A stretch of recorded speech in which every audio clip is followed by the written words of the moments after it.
DJing, and on the dance floor in the back, I see just like flame going up, like as we were in. And we were just like, we just like that. It's like in a basement, you know? Check, check, 1, 2, 2, 2. Check. Yo. Oh, hello. Ready to go? Yeah, we're talking shit. What's up, y'all? Hi. If y'all, for folks who don't know me, haven't met me, I'm John Morrison, and this is Burnt Pink. So we're going to talk a lot about listening. I feel like listening is going to be, with this talk and also with the workshop later, listening and reacting and responding is going to be a topic that we cover a lot. But first, I'm very curious because I don't know the story. Can y'all tell me how y'all all, well, before you do that, introduce yourselves and then tell me how y'all all met and came together and decided to start this band. Yeah, I'm Chris. Chris Avery. I met Corey first. I think me and Corey worked at Starbucks at the same time. It was like 2011. Yeah, about that, yeah. Sheesh. Yeah, we met. I covered a shift for somebody at his store at the Macy's, and I think I opened or whatever. I don't remember. We were just talking shit the whole time about music and like records, and I think I told him that I was playing a show like the next day or something like that. And usually you tell people that, and it's like, oh, cool, I'll come see you, and then you never see him again. But Corey actually rolled up and was like, probably, I think the only person there. Because we closed out at Chris's Jazz Cafe, so it was like after the headliner, you play like 11 to 2 or 11 to 2:30 or whenever the bar, whatever the bar decided to close.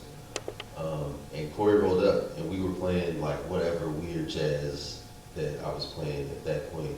And he was sitting there, and he was really like into it, and I think we talked until probably like 3 or 4 that day. And I went to go see him play. And then he moved to Seattle, and like we didn't see each other for a couple of years. Yep. I'm Mark. Martin's my brother, so Martin was already playing with Corey and Chris, and I also knew Chris. I knew Corey from years ago because I used to play in bands with my brother when I was like, what's our age difference? 9 years? 9 years, Yeah, so then I was like, when I was like a teenager, I was playing in bands with him, and then I met Corey because Corey was playing in a band called Patterns Movement at the time, and I met Chris because they were already playing, and when I heard the recordings that they were doing, I just wanted to, just get involved and just record them. All right, I'm Martin, Mark's brother, and let's see. Yeah, so capping up on that, Corey and I met through Patterns Movement and through our bands, and we used to kind of run into each other at shows. Like Corey hangs deep; he goes out to a lot of shows, or at least he did when he was in Philly, and we used to just run into each other all the time, and we would just talk about records. Like, I think one of the first times I hung out with him and said, "What's up?" He just came up to me and he's like, "What records have you been listening to lately?" And I like classical music, so I started talking about classical music, and he knows a lot about classical music too, so we kind of connected on that. And then Corey and Chris were playing some shows at the art department, and they invited me to play with them. It was much later on, and we did a sort of a film screening. I forget the name of the film. You have to remind me. That was, I think you picked that one. You've seen the CC? Simone of the Desert. Simone of the Desert, right? That was the name of the film. And the three of us did a live improvised set at the art department, which was Corey and Emily's space, which was an amazing spot, which I miss very much.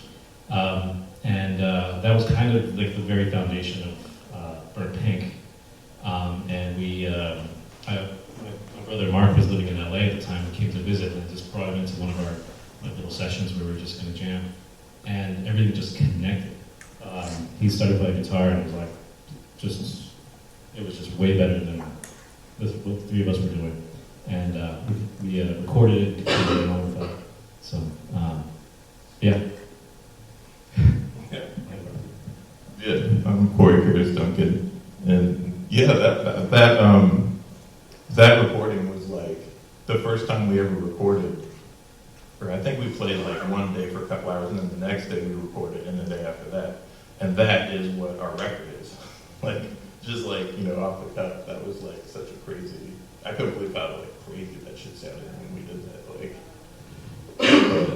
yeah. So like, we met back in the day, and then I'm trying to think of any anecdotes I have about it because you guys kind of filled in all a lot of the blanks there. But yeah, I just remember like, when I saw you at Chris' Jazz Cafe, I was like, damn, he's cooking up there. I was like, damn, I wish I needed a drummer right now. I was like, yeah, but that's like I had it in my mind after that, and then we did Strange Parts together with the Tia when I came back from Seattle, and then and that's kind of morphed into other stuff, and then we started doing Burnt Pink, and it was kind of like I remember thinking a lot about just wanting to do something that was like canned or whatever, like where it's kind of mostly improvised.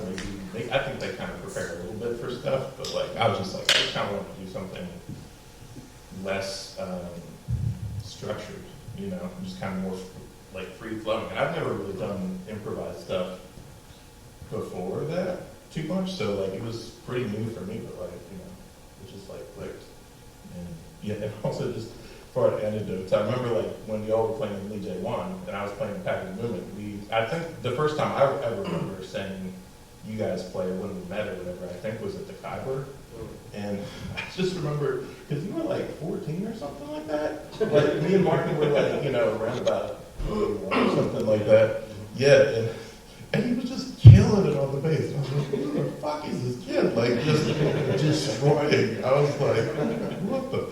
Just like, so it's like, it was like so cool that we all ended up playing in a band together because I've just been such an admirer of all of your stuff for such a long time, Yeah, and we also, I should mention, have, with that classical stuff, we have a DJ thing where we do, like, we found that we have a lot of covers of classical music in, like, funk records and psych records and all kinds of, just, like, tons of stuff. And so we have this extremely nerdy DJ set where we play all covers of classical music by, like, funk bands and stuff. It's awesome. Well, since you brought up records, I'm very curious, like, is my mic loud? Or am I loud? Maybe because I'm way... It's fine. It's for the recording, so... Oh, okay. So, I'm curious, so y'all are getting together, y'all all meet, you're playing together. What music did each of you have in mind to bring into this band? What did you think? I know how it goes, it's like, maybe this person is into this thing, this person's into that. Did y'all have specific like records or music that you thought, oh, it would be cool if we added this to like the flavor palette of what this band would be? I can speak to that a little bit in my end. I think we didn't really go into this with a whole lot of intention. It was just sort of an open-ended thing, but I know that when it comes to my at least synth playing, I like a lot of like Harold Budd and Brian Eno and things like that. And I was trying to kind of fit that into the mold a little bit. And I think like those washy sounds that kind of lay down a blanket for the music is what I was kind of going for. That's me personally.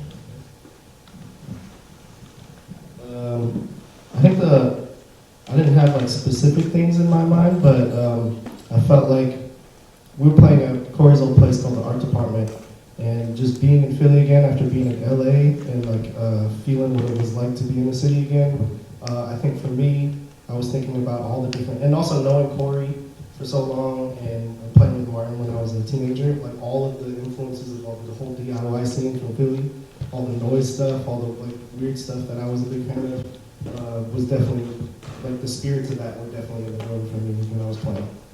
Shout out some bands like talking about the Philly weird noisy stuff. One of my favorite bands that doesn't play anymore that me and Corey talk about all the time was called Fuck With The Bull, Get The Horns.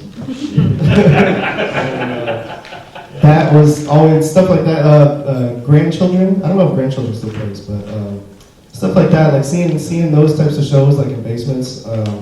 Neither of those bands are really noise bands, I guess, but yeah, just like the way that the guitar was being played, the tempo harmonies that they use and stuff like that, the tones, was definitely in my head a lot, and like I just felt that when we were playing.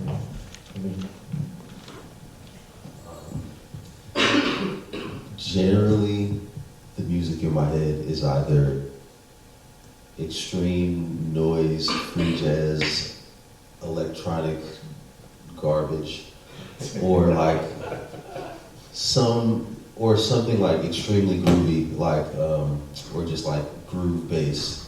I remember being a kid and being really into like drum and bass, and then I got older and I was into like African music, so it's all like, yeah, just along those lines. And I like entrancing people with drum beats. I feel like that, like drummers you can create a certain like, I don't know, like mood or some shit. I don't know. It's funny you mentioned that because last night you were playing something at a specific point that felt like a slow, like drum and bass break. Like it felt like you were playing like Sweet Pea or like Amen or something like that. Like that like stuck out in my mind. I was like, I wonder if you're like intentionally referencing that. Dude, I try to throw that shit in as much as possible. Like, just because, I don't know if, those grooves feel like just the most like, damn, like, oh, like, you know, it just creates this like, the feeling that I want to create in that moment. It's like, I feel like the only way that you can really get people moving the way I'm thinking right now is with this like, this piece of this breakbeat, or like, you know what I mean? Like this part of this sample, where it's like it just pops in my head. It's like, oh shit, yes, there we go. What about you, Corey?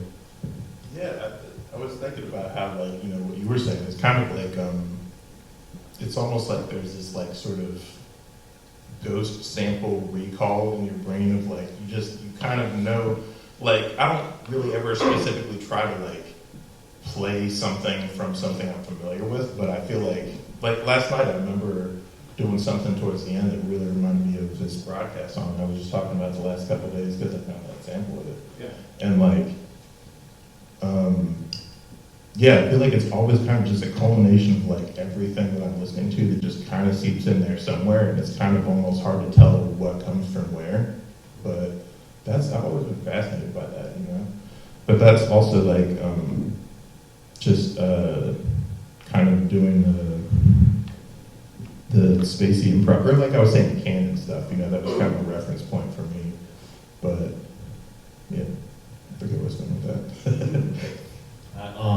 Wanted to ask y'all because listening to your records, I haven't seen y'all live a few times. I noticed that certain sections of the music are more like rhythmically driven. Other sections are more like ambient, you know, kind of amorphous sounded. Do y'all have a sense of like, oh, we want to jump in and out of these kind of different structural situations, or is that something that y'all are kind of signaling to each other, whether verbally or musically? Like, is it something that's like, you know, okay, we're gonna play for 20 minutes and then we're gonna go to an ambient thing, or is that something that's completely improvised and like done that way?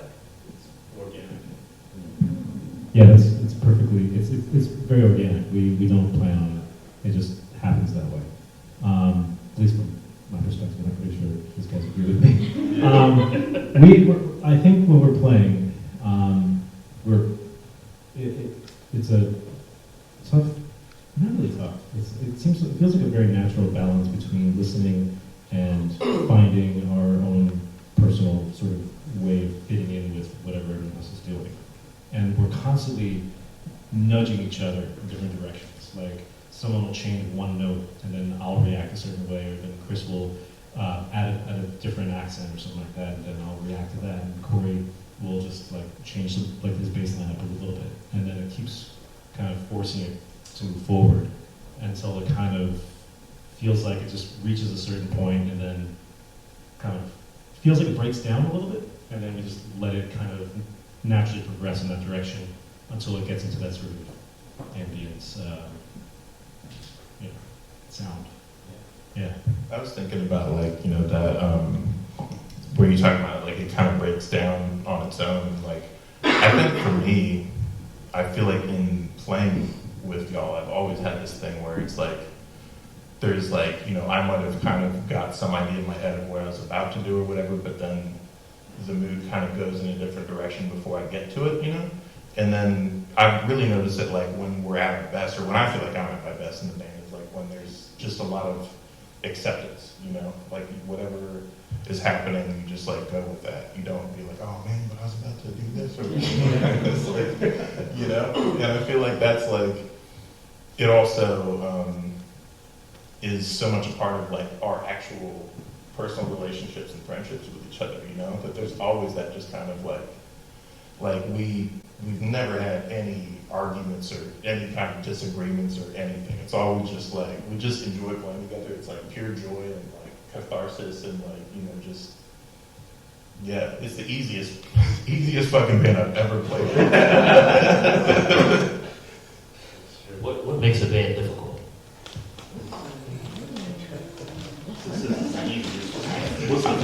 Well, I think of like, in my earlier experiences playing the band, I think also like, when we were all in our early 20s, and I kind of, after playing in that first band I was in for a while, kind of sworn off playing in like a band of old dudes. It's always so much like ego. This was kind of like, I was like, what, okay, I mean, yeah, actually, yeah.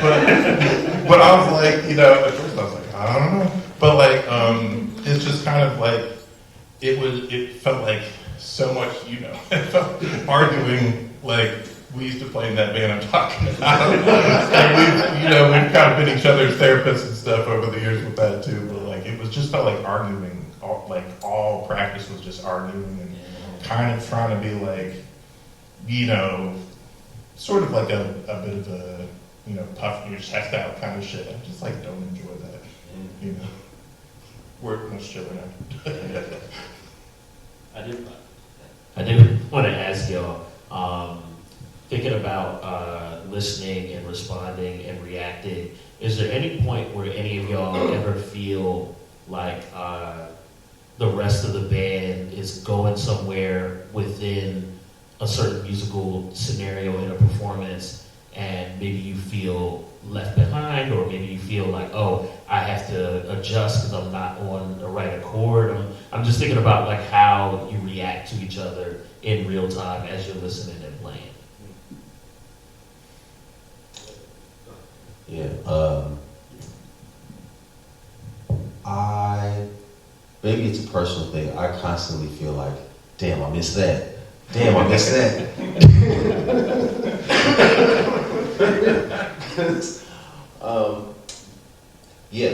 Because I respect, like, and I can hear a lot, like most of what they're doing, but sometimes like I get into like a groove and then it switches and I'm like, oh shit, I feel like I'm like, they just like went off a cliff and I'm still like playing this crazy hard groove and they're like all just like,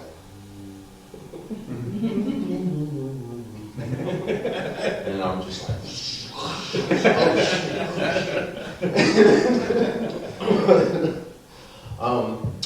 but that's part of the fun, is like, yeah, it's part of the enjoyment of it, is like the reaction and like the having to stay in the moment with what's actually happening and not listening to yourself so much that you're not listening to what else is happening.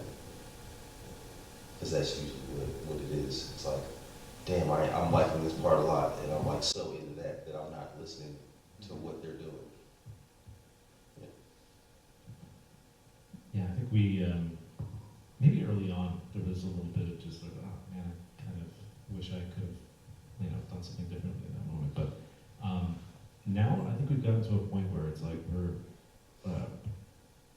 we don't judge. I don't think either any one of us is judging what we're doing, and we're not really judging what anyone else is doing.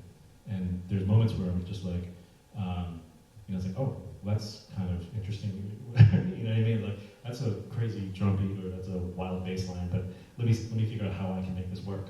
And it's about saying. I remember my friend Ashraf once mentioned to me that it's like yes to everything is what he's hearing when he hears us play. It's like we're all just like we're just gonna go with it. Yeah, think about I don't think I ever have a lot of moments where I'm like, man, I wish other members of the band did something different than what they just did. But I have that about myself, and that's something that it's not actually doesn't happen that much. This has been a very therapeutic band. I think that in every show I usually have 5 seconds where I'm like, oh man, I suck right now. What am I doing? but then it actually there's something, this kind of thought comes in my head that there's a lesson in this, in that moment where okay, it's because having played a lot of shows, that moment in your head that sucks, everyone else is like, go, that was sick, you did that. You know what I mean? And so I kind of am able to pull out of it just as quickly as it, happens. So it's not I spend the whole set, oh no. Even if I just play 2 notes for the whole set, sometimes I do. And that's just like I said, that acceptance of it, I think, But also I think I was just thinking about how there's I lock into your kick drum a lot with stuff where that's kind of this playful thing where you were talking about or I forget who said it, but where you kind of throw something out there that's a little bit wild, just to see what other people do, Mm-hmm. And then so you do something where the kick is on a different accent, and I try my hardest just to listen for that kick as it comes around every 2 bars or something. And I'm just oh, I'm just waiting for it. And that for me is so much fun, And I do that to you too. I'll kind of I'll hear what you're doing with the rhythm, and I'll kind of change the rhythm of what I'm doing, put the accent on a different note, even if it's just 3 notes repeated or whatever. Yeah. And then it's just kind of as this I love that because it's not sabotage. It's like you said, playful. You know what I mean? Oh, just throw this in here and see who responds to it. That's I feel we also have there's eye contact on those things sometimes where we'll just be it's I see what you're doing. Dude, I think, and you talk about it being therapeutic, I think the recording of pretty much everything that we do has been very therapeutic to my sense of ego as a musician, because there's this constant desire to be quote unquote perfect in whatever you're playing. But there will, especially when we first started, there would have been sets where it's man, I feel I played ass. But then we listen to it, and it's man, that set was actually I really enjoyed that set. Listening to it, because now it'll be 4 years later, it's I see that. I see what you were doing there, buddy. An interesting thing about recording yourself and documenting yourself, because in the moment you think, oh, I did this well, I did that bad, this, that, and the third, but the recording will show you, you know what I mean, what actually happened to a degree, and, maybe allow you to question, or maybe the recording itself challenges your own perception of what happened in the moment. You know what I mean? It's not necessarily what you thought was happening in your head and how it sounded or whatever. It could be something completely different. Yeah, no, exactly. I think just off what you were just saying is and what everybody was saying, basically, I feel we say reserve judging what we did till after, in the moment. The shows and the recordings are different in the sense that in the shows, we're not stopping anybody from doing anything. And so we might go down this whole path and play with something for like 20 minutes, and we might listen to it later and be like, oh, we probably won't use that. Or, it felt weird in the moment, and then we listened back and it was like, that's actually fire, we should keep that and do this with it or whatever. So it's like hard to judge when you have no idea what is, what I mean? You don't know how you're going to feel. So we try to just keep all the judgment out of it while we're actually like playing, and like Martin was saying, just like nudging everybody forward, doing these little things and little gestures to each other. Yeah, I was going to ask about that communication. Y'all are gesturing and are y'all like talking to each other, signaling each other at some point, like throughout the performances? Just to, and if you are, what are you saying to each other? Like, what does it do? Sometimes I'll be yelling chords at Martin, and that's pretty much the only time we talk. I don't think there's any other cues. Like, I don't know, there's no other thing that we can say. We sometimes try to have like a rough skeleton of what we want to do, and that may or may not work how it is. It's really like hard to tell how things will go. Like some of our best sets, we have nothing planned, and sometimes we've had, we're like, we're gonna play this song and do this, and then go into this song, and we actually play stuff that we, have played before, and that could be great, or it could also be weird when we listen back. So it's hard to tell. We just kind of keep it open-ended, I feel like. In the instances where y'all don't have anything planned, how do you start that? Like, how do you know what I mean? Like, how does that happen? Just start. We literally just start playing. It's like, I think we had a rehearsal. Like, for example, yesterday we didn't plan really any of it, except for the first chord that we would be working on. So that was pretty much it. And then I think right before we started, I said, Martin, why don't you play a little bit first? And I don't even think that happened. I think it started some other way. So I think I started. It's like sometimes we'll make plans and it doesn't even, we don't even really follow it. We just kind of play off each other so much. I think it's kind of an interesting thing that it's also the dynamic of our knowledge of music, the way we approach it. Because I'm the member of the band that doesn't really know theory very well at all, and I don't know what chords I'm playing or mostly what notes I'm playing, but because I remember we just were you said something about it's like an E sus chord or something like that. And I was like, okay, E, I know what note that is. Which is a good foundation. But I kind of think that's an interesting thing too, is I sometimes have felt self-conscious about not knowing as much about music as other musicians or whatever, but then I also kind of find that your limitations can also be your asset too, because it's not that it would be bad for me to know more theory and stuff, it'd probably be awesome, but there's something about just I don't, we can't have that communication, you couldn't tell me to play this or that chord, because maybe I can do it, but I'd have to think about it for 5 minutes. So I kind of think that's an interesting dynamic too, and it also is a nice thing because we're also accepting of each other's ideas and just very welcoming of everything that we do, that it kind of, doesn't make me feel like I have to catch up or something, you know what I mean? It all feels very equal. That's the thing that kept going off in my mind as we were talking about that. It's egalitarian in how the music is presented, but also y'all's interpersonal dynamics. It's not oh, well, I know this much theory and this, it's no, it's an even playing field to make open music. As far as communication, my drum teacher always taught me that you should always be looking at your bass player, but also you have to check in with everybody else, periodically. So I'll be looking at everybody trying to see how they're feeling the beat or where they're feeling it. Because like Corey was saying, I definitely do a lot of weird syncopated stuff where you can easily feel the beat differently. So sometimes I'll be feeling it one way and I'm trying to play it that way, but Corey's feeling it a whole different way. It's oh yeah, we gotta change that. That happens a lot, for sure.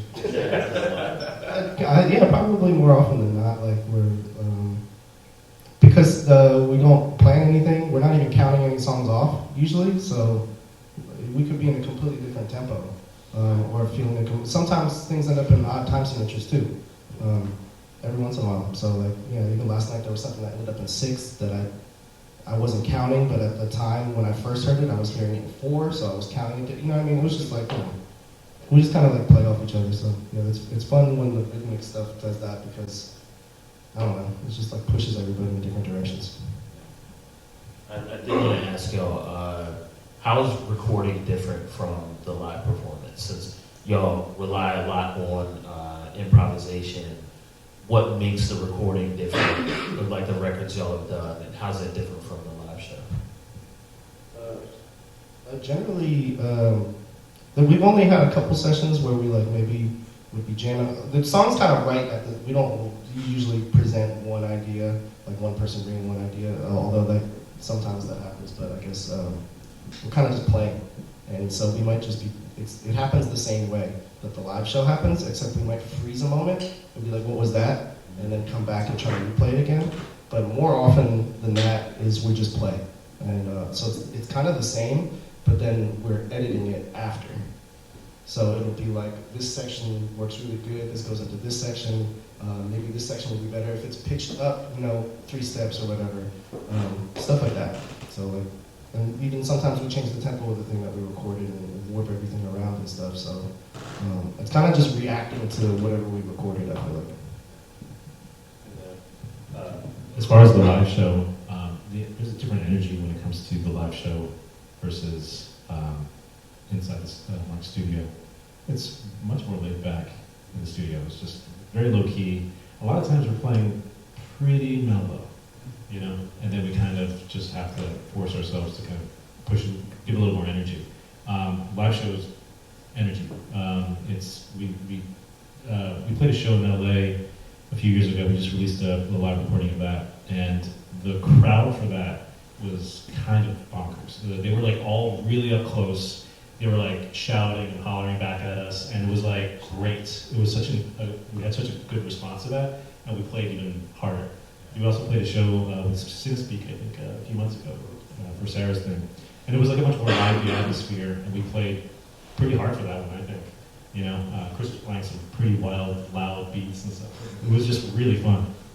And then, so it's a different atmosphere. It depends on the crowd. I feel like the crowd is also like an unofficial extra member of the group, adding some extra layer to our dynamic. So when y'all are playing together and really like improvising and trying to be in the moment, how do you not be distracted in that? You know what I mean? Like, how do you not be, Chris, you mentioned something about like being locked in on like a specific thing that you're playing at different moments and having to check in and communicate. How do you avoid being tunnel visioned and like staying active and listening to each other?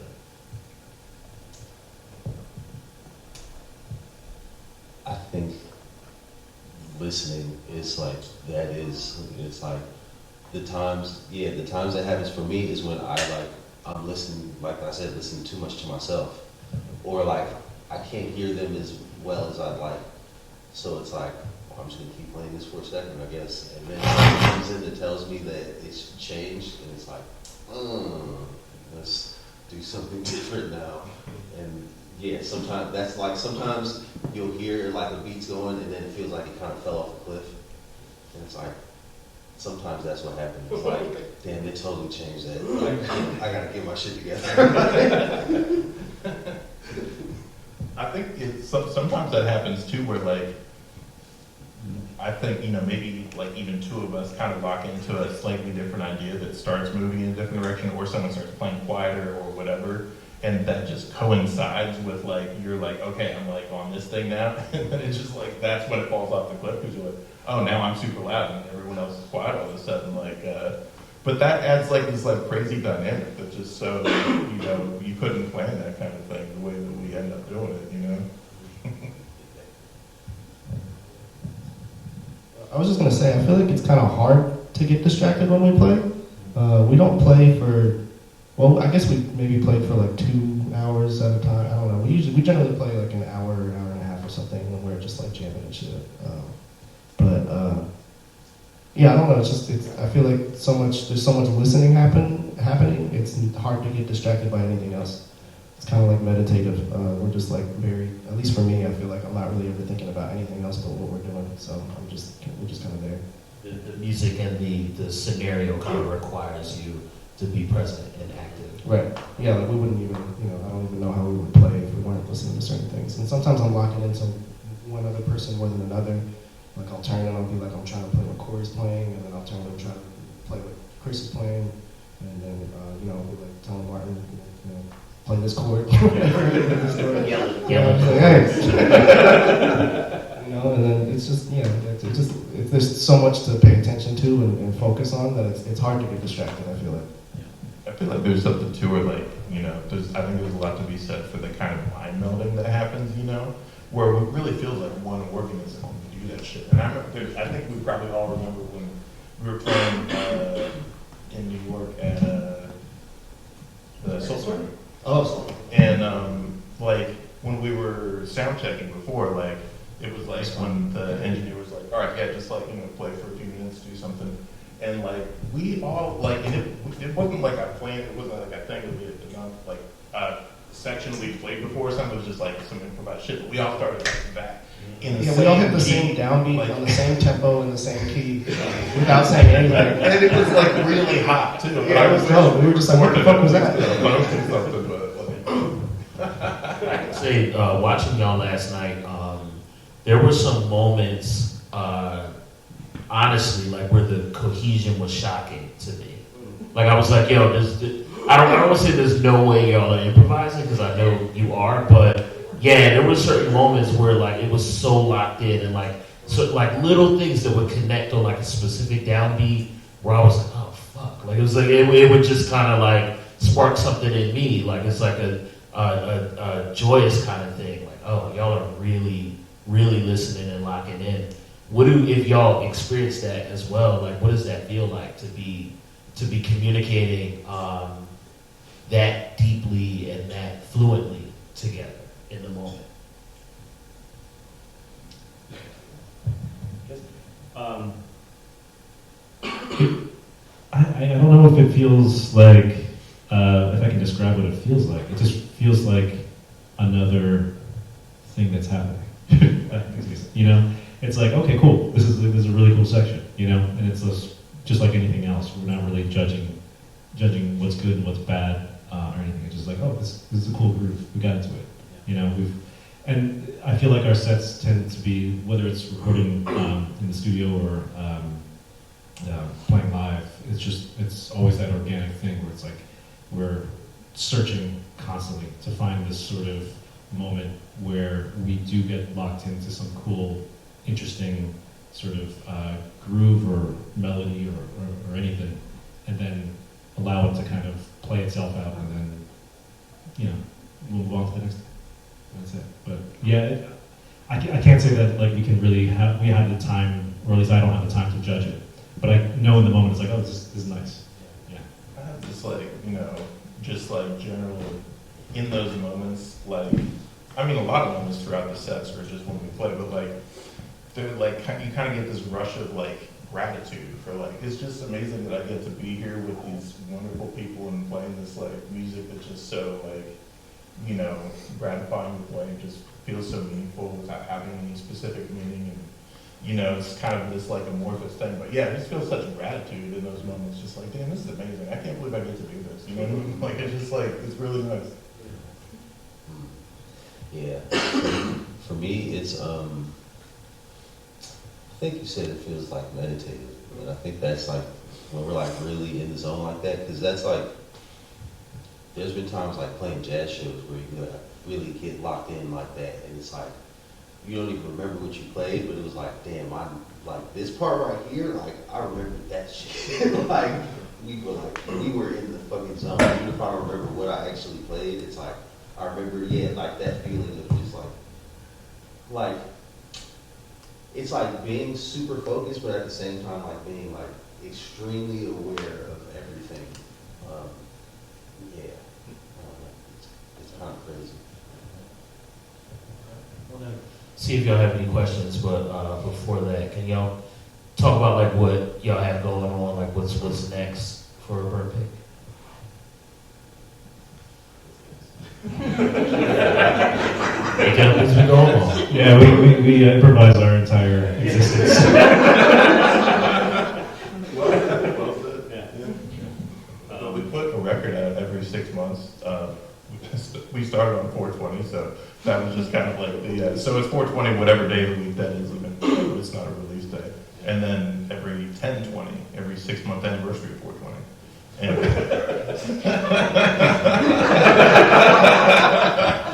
so you can expect, a record, what's the next one coming up? 420, so. Any questions? Oh yeah, I wanted to ask, like, you guys both as individuals and as a group, like, what your individual practice looks like versus your group practice.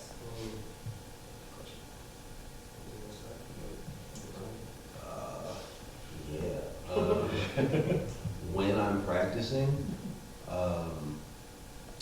usually it's like just a lot of like basic stuff, like just practicing. Yeah, just trying to make sure the fundamentals are cool. Like with drums, there's so many different fundamentals. It can be like anything from just like hitting the ride cymbal for like half an hour, just trying to get different sounds and like also like picking one sound and trying to get that repeatedly. So you can do it like whenever you want to, basically. It's like, yeah, my teacher always called it like mastering the language. Like you gotta master the language of the music that you're trying to play, or your personal musical language, Like you gotta figure out how to say all the things that you want to say when you want to say them the way that you want to say them, so you can have the desired impact. Because it's just like talking. Like I'm not an extremely eloquent speaker, but like I feel like I know how to say what I want to say to get the impact that I'm looking for generally. And that's it. That's what I'm looking for. I feel like I do. It's been hard for me to focus on practice a lot over the past like however many years because I'm doing so many things like engineer records, produce records, and DJing and doing whatever. So it's hard for me to find the balance to like I'm not gonna practice bass, drums, guitar, and keys every single day. And I know this has come up a few times with the times that we played where we'd be extremely rusty, but it doesn't. And I'll be like worried, like shit, we're about to play a show, I haven't played guitar in a couple of weeks, maybe I should play a little bit, and then we'll get together and we play, and it really doesn't fucking matter when we do it. Like, just the way our music and the band is designed, it's not really about reaching a certain like level of, I don't know, like virtuosity or whatever. It's like, it's really just about listening and playing off each other. We have songs that are like one note, It's like, it's just like that for like 10 minutes or like more. So it's hard for me to, but when I am practicing and I do want to get my chops back up, I'm really playing songs. I'm like, that's kind of the most I get out of it. Like I get the most practice out of learning songs and I play them until I get it down. Just other people's songs that I like. And you can do like drills and scales and different stuff like that. Drums for sure, fundamentals make a lot more sense, but yeah, I don't know. It's kind of like all over the place, for me at least. Can I just, that is, like, playing music is also, like, the best form of practice. Like, whether it's playing other people's songs or, like, my teacher used to make me, like, he would make me learn the record and then play the song without the record. It's like, you had to play it down, like, you had to know the fucking record. Like, you would have to, like, if you wanted to audition for the band, like, you would have to know it like that. Just because, music. Like, that's how you play music, is playing music. For me, I'm a classical piano player, so I play the piano at home, so I just play a lot of that.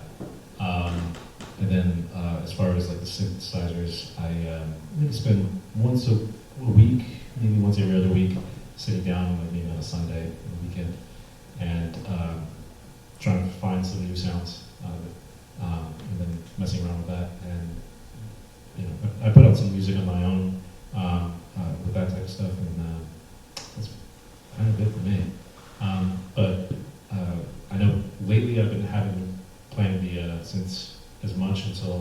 lead up to the show, and yeah, just as Mark said, it was just like just playing together. It just blew the dust off, and it just happens very naturally. It's really quick.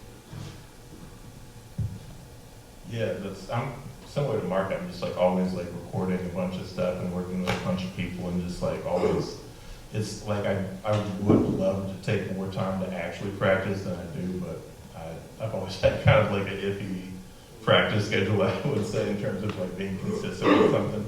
But you kind of get like the only practice you kind of get is like playing whatever different instruments on recording or something, and just kind of like rep that a few times and try to get that a little tighter, and that's your practice on the drums for like however long until you record another song or whatever, you know. But like, cause like before this, like I was mostly like spending time like kind of mixing things the last like couple months or whatever. I haven't been playing that much, and like it was like a week or two ago. I was like, damn, I feel like I haven't played guitar in like 2 months or something. Like, I was like, that sucks. Like, let me, you know. So I kind of like tried to, you know, I felt very rusty. Like, you know, we played one day before the, you know, yesterday's show. We played like the day before that, and I felt very rusty there. But yesterday I was already like feeling a lot better about that. You know what I mean? It was just kind of like, man. Yeah, like you said, it's like it's not about virtuosity or anything. It's like a lot of times just playing 2 or 3 notes to sound cool, and that's kind of all it has to be. So it's like, you know. Anybody else? You know, last night we were saying like it did feel very meditative as like to experience you guys playing. So it's cool to hear y'all talk about that today, and the feeling of that in the playing, and like ego and losing that in the group as well. And you could totally feel like the lightness and playfulness in your sound and also in your dynamic, just hearing you guys speak. But I just had to ask about the animation, and like also hearing this talk about like response and stuff like that. How does that specific visual, and also like in your other times playing that, and also what was the animation? Last night's animation was a bunch of Norman McLaren visuals. Like, he made a lot of shorts. He's a Canadian animator and filmmaker from, I want to say, the 50s and 60s. Is that right? Yeah. 40s through 70s, I think. Oh, wow. Yeah, the 40s and the 70s. Corey knows a little bit more about Norman McLaren than I do, but he's the one who introduced me to that artist. And then we stitched together a couple of those animations, and then added that sort of gradient color sort of thing behind it. And so that's what we did last night. I don't think everybody could see the animations or was paying attention to it, but I know I was, and I was reacting to that on top of what the other guys were playing. There's definitely moments where I was like, oh, okay, it looks like this bird is playing some type of xylophone, so I'm just going to try to imitate that, you know? The bird. Yeah. But we've done other stuff, and we want to do more visual soundtracking and stuff. But yeah, so we're trying to connect with other artists to make that happen. Any other questions? I'm wondering if you guys, when you're making music, are you thinking about a place in any sense? Like, are you thinking about an environment or like an actual spot on the planet or an imagined place? Just curious what goes through your minds for that. I actually like doing that when I'm making music in general. A lot of times, like I like envisioning. Something that used to happen to me a lot was be like, oh, I want to play this venue, and I would just think of a bunch of things that I would want to play in that venue. But with Burnt Pink, I don't know if we are all thinking of different places or whatever. We don't talk about that ahead of time.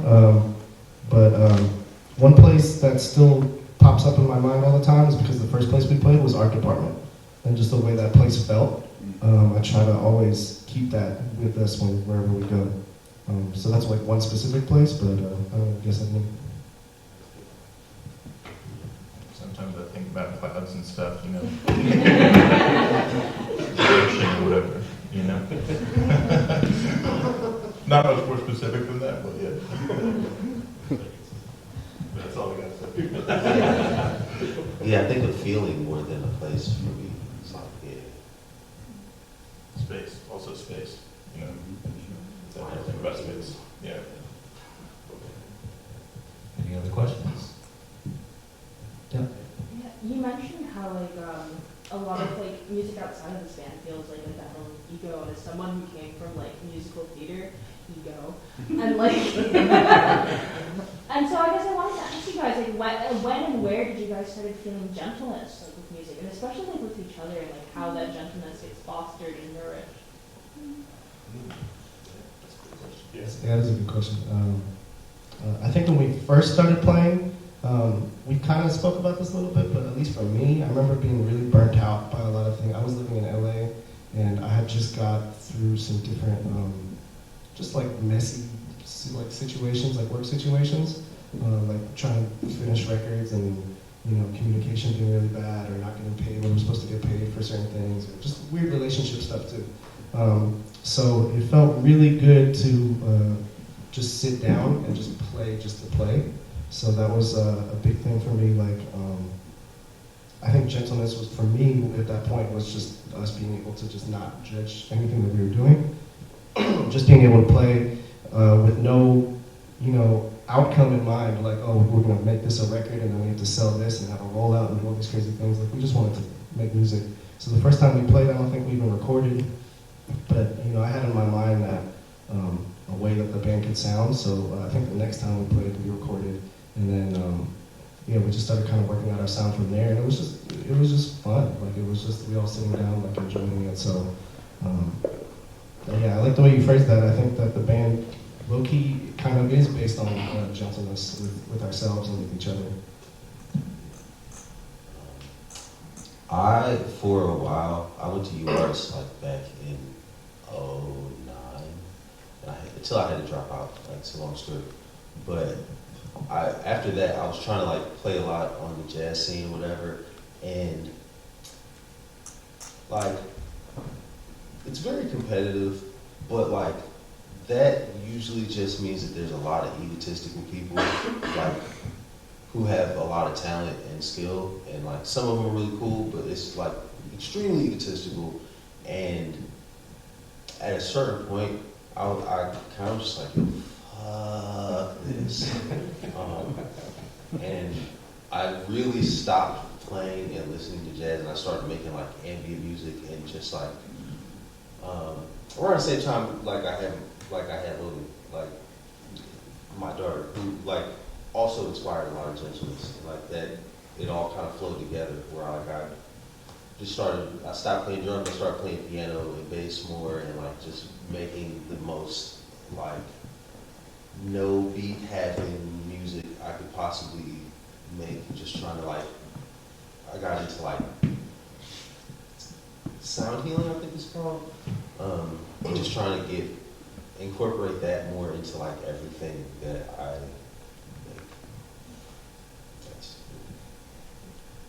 Yeah, I was thinking about this band, like when we started doing this, that was kind of the first time. Like I played in a lot of other projects before this, and trying to make this thing happen, trying to get like people to buy some records so I could keep making music or whatever, and just trying to really promote shows a bunch and do all that stuff. And this was kind of the first thing where I was just actually just kind of let all that go, and I was like, I just want to play for the joy of playing, and that's all I really care about with this, you know what I mean? So that's why it's always been so low pressure, because I really love this band, and I think we're really, I like what we do a lot, but I don't have this it's gotta be a success or whatever. It's just the only thing I really care about is still being able to do it, you know what I mean? I just want to keep doing it because I love it, and I love you guys, and it's just a wonderful experience, So it's that kind of not having the pressure of just has to be whatever, having a vision for it's gotta get to this level of success or whatever, it'd be, that would be cool too. I'm not saying I would like to sell a bunch of records and tour a bunch or whatever, but either way, it's this band has done everything I could ever hope, Yeah, just to build on that, I don't think we ever expected to get this far with this band. I think we just wanted to just play, and that was it.